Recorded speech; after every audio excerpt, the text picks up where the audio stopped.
Hello' friends.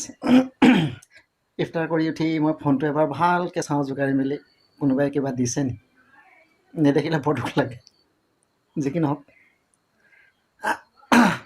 5 তাৰিখ প্ৰথম পদক্ষেপ এটা ল'ম বুলি ভাবিছোঁ। চাওঁ ওপৰলৈ কিমান দূৰ আগবঢ়ায়।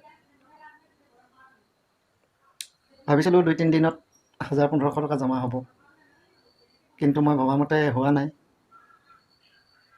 দিছে, যথেষ্ট মানুহে দিছে, কিন্তু মই যিটো আশা কৰিছিলোঁ সেইমতে একচুৱেলি অহা নাই। মই ভাবিছিলোঁ 1 টকা বা 2 টকাহে, কিয় নিদিবনো। কিন্তু তেনেকৈও দিওঁতা মানুহৰ সংখ্যা বহুত কমটি। বাৰু যি কি নহওক, যেতিয়া পদক্ষেপ এটা হাতত লৈছোঁ, বাৰে প্ৰতি আপোনালোকৰ আগলৈ স্কেনাৰৰ সৈতে ভিডিঅ' দিয়াটো মোৰ দায়িত্ব। আৰু মই এই পদক্ষেপটোত আগবাঢ়িম 2 দিন দেৰি হ'লেও।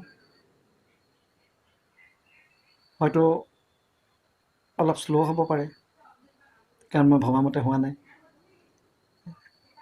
মই ভাবিছিলোঁ 1 টকাকৈও যদি 1000 মানুহে দিয়ে 1000 টকা, আৰু তাতে যদি কোনোবাই 2 টকামান বেছি দিয়ে, তো 3-4 দিনত 1000-1500 টকাটো মাছ বি আহিবই। আৰু তাৰ পৰাই প্ৰথম আৰম্ভণি কৰিম। আৰু আৰম্ভণি কৰিয়ে প্ৰথম যেতিয়া ভিডিঅ' দিম, সকলোৱে ভাবিব যে হয়, ই আমাৰ পইচাখিনি ব্যৰ্থ যাবলৈ দিয়া নাই, ফাল্টু খৰচা কৰা নাই। গতিকে ইয়াক কিবা এটা দি সহায় কৰাটো আমাৰো দায়িত্ব।